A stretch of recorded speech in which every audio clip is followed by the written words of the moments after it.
Hey, what's up guys? I'm Rachel from Raechal Woodworks. And I'm Tori with Promise Epoxy, and today we are here in the Kalamazoo manufacturing facility here in Michigan.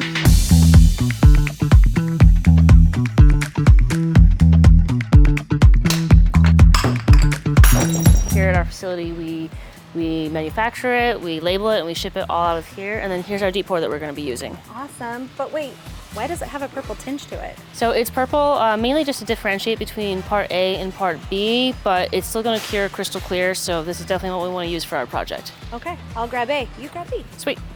My name is Raechal Petrus with Raechal's Woodworks and Makers Challenge Central. I am from Fort Worth, Texas, and I started working in woodworking, DIY, and all of that good stuff in 2016. What got me into the woodworking world really was Pinterest. I was looking at furniture inspiration and noticed that there was free build plans available. When I first started incorporating resin into my woodworking, it was absolutely terrifying. I had seen other woodworkers do it and really wanted to try it. For me, I started big. The first time I tried resin, it was a faux stone console table, and that was adventurous. Naively, I didn't realize that. Going big is not necessarily the bad way to go for your first try. I was posting to my personal Instagram and sharing with my friends, and I started a secret Instagram account, started posting my furniture. When the first 100 people started looking at me, I thought, okay, this is weird, but cool. And then it just grew and grew and grew and turned into this incredible community of like-minded people that all support each other. It's pretty amazing. Hey Tori, have you noticed the vintage glass trend happening right now? Yeah, I've been trying to find some and it's been a little tough. I mean, because the only way to get it is to hope your grandma leaves it to you, or you can find it at a vintage store and pay out the nose for it. Speaking. I mean, I'm kind of excited because let's take it a step further, right? Let's do this, but let's make colors at the same time. So let's do some vintage glass with some color recipes that we're going to provide for you guys. I'm quite fortunate that with having 4 children and being a single mom, my garage is my wood shop, and I have slowly turned it into just basically my pride and joy. And that is where I just let all the creativity happen. As I started working more and more with resin, it gets a little tricky when you're in a woodworking space and you want to use resin. So I learned the hard way that having an actual resin studio has been tremendously helpful for me. So my home office is actually also my resin studio too. I got these molds off of Amazon, and I already spent last week at home making the perfect color recipes. So what I'm gonna do today is we're gonna replicate that to get this, and I'm gonna show you how easy this is thanks to your inspiration.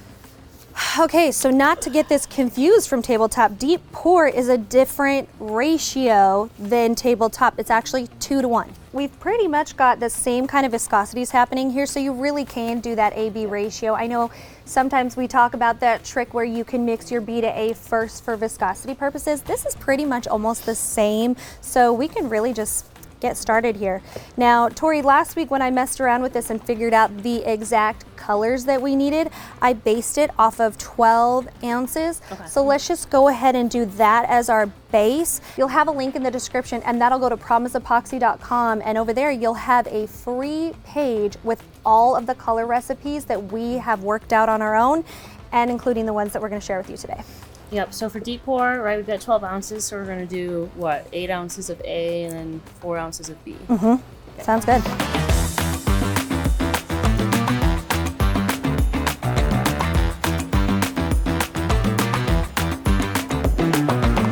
I gotta say, the one thing I do also love about deep pour, way easier to mix. You know, with tabletop and like our UV art, it's very thick, it feels very thick, it mixes thick, it pours thick.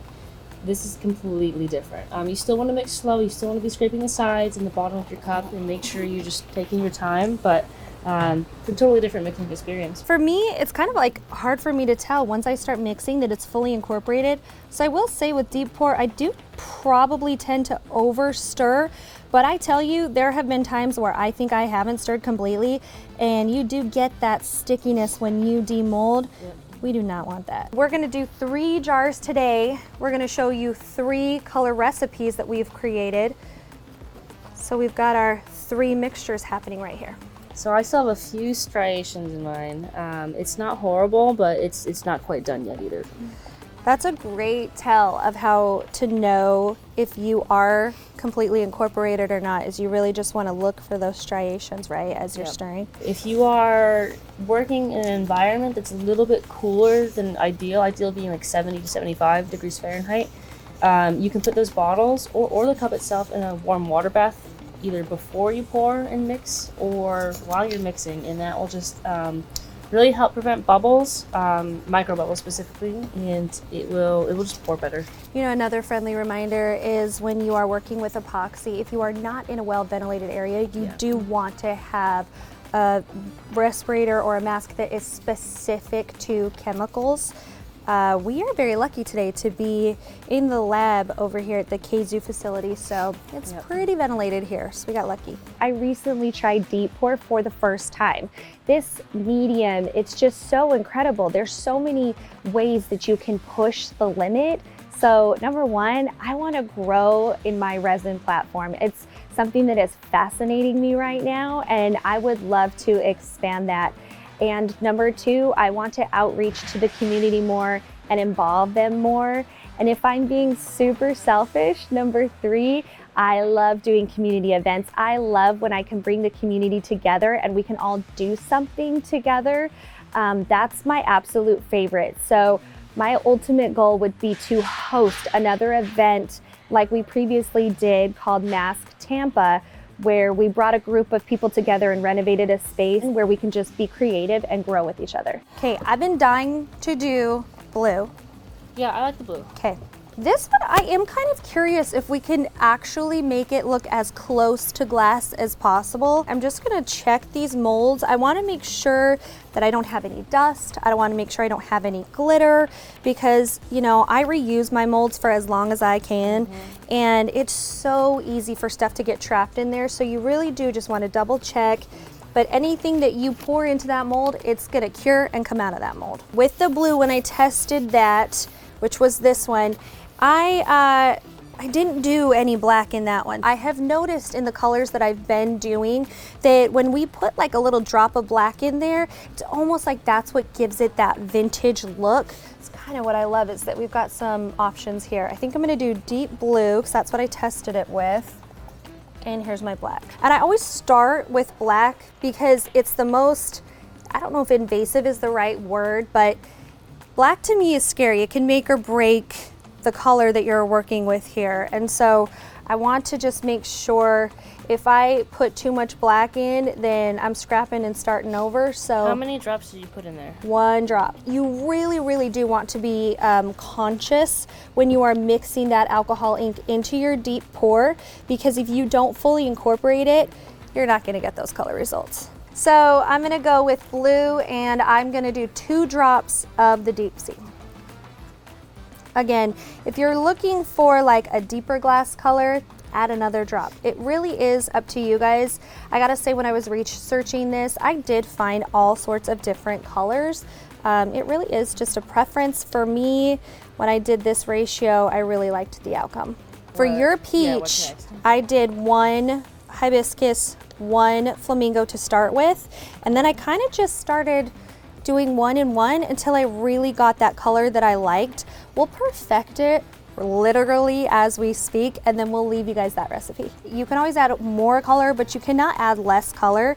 And what you see right here in this cup, that's actually not gonna be the color when we pour. It's actually gonna be more like the color of your stick. So if you're feeling like that's a little too translucent for you, you do want to add a little bit more alcohol ink to your mixture. Yeah, this isn't quite, it's too clear. Yeah, I definitely think it needs more color. I almost kind of want to go with 1 more deep sea. Do it. Why not?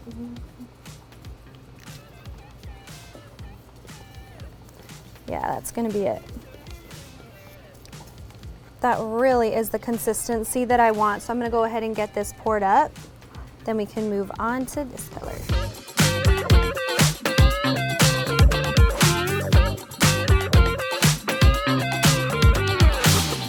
So I've noticed with deep pour that sometimes you will get that shrink down a little bit. So rule of thumb is I always fill it and I don't do it exactly even. I'll do even just a tidge more so that way you don't get any shrinkage. It kind of overcompensates for that.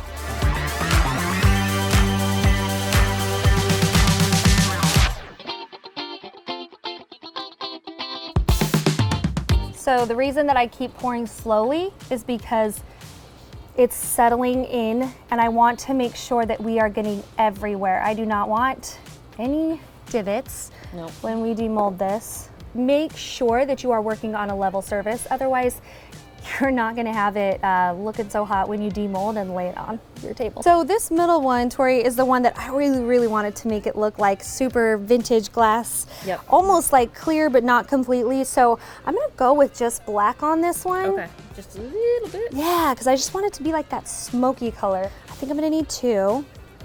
So the other cool thing about deep pour is that it is gonna take, I mean, it's cool and it's hard at the same time, right? You gotta be patient. It's gonna take 3 days to cure. But what's nice about that is, as you guys can see, as we've been stirring this, there's really not a lot of bubbles. We've gotten a few that have floated to the top, but they really don't need heat. So in this instance, you really can just use alcohol to dissipate those bubbles. Oh, I like that. I think we're gonna be there with that one. So let's go ahead and get this poured. Then we're gonna be ready for some alcohol.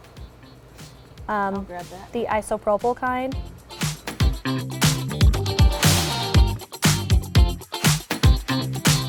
I hit that one right to the brim, you guys. Okay, I'll let you spray. What? You do the honors. This is like your favorite part, is watching those bubbles dissipate. And then gone. Yeah. It's kind of fun. Okay, now you can do it. All right. Oh, you have big bubbles. I like that. I know, did you see that? Yes. That was fun. Okay, we don't want to overspray that, really, No. again, just enough to dissipate the bubbles. You probably could come back in like an hour and do that one more time just for good measure. If you've got kids, sometimes they sneak in your office and dump glitter in your projects. So cover your projects, because you do not want unexpected surprises when you come to demold this. Yeah. So we're going to hit this one more time with alcohol in an hour, and then we're going to come back in a couple days and demold it. I balance my home life and working. It's not necessarily in an easy way. It works for me. I try to sneak in that shop time when I can. Sometimes if it's an hour after dinner, sometimes if it's on a Saturday before we head to volleyball games. I sneak it in when I can, and then I also make dedicated time for myself twice a month where that's actually what I'm doing.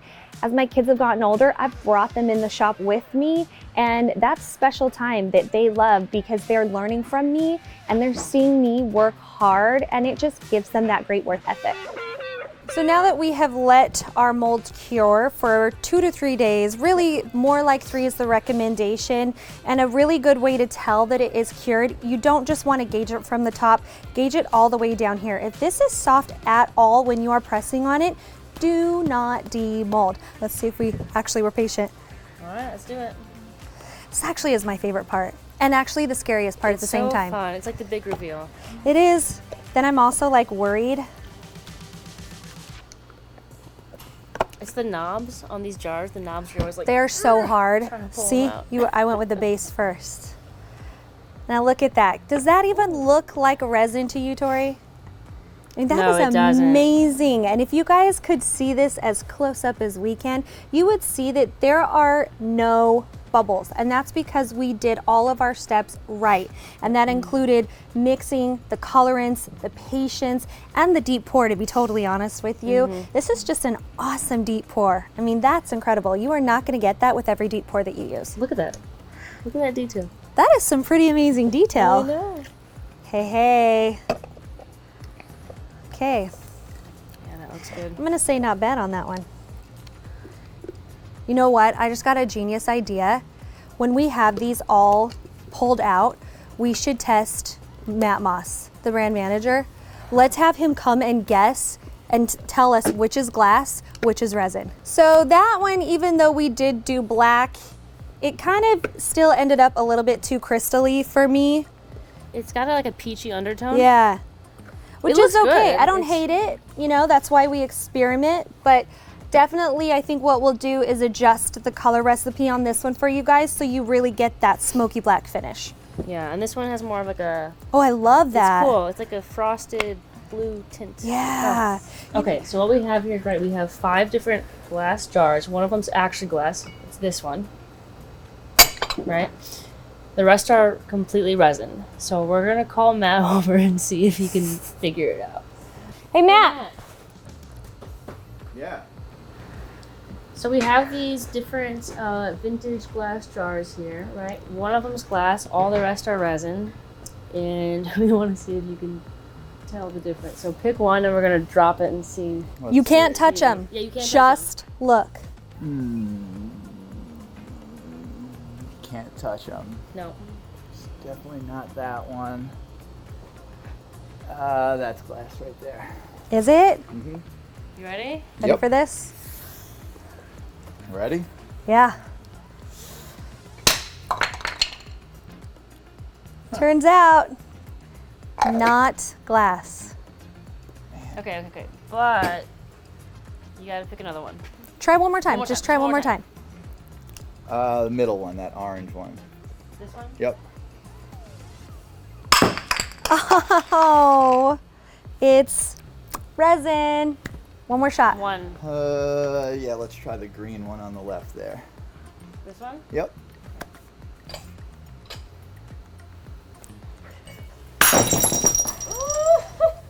And that's why we make faux glass. Yes. Man. That's rad. Took you 3 times. You guys, these are our faux glass jars. Thanks for hanging out with us, and we will include all the recipe colors for you on our Promise Epoxy website. So head on over there and get them all for free because you need to be making these and having them in your house. Absolutely.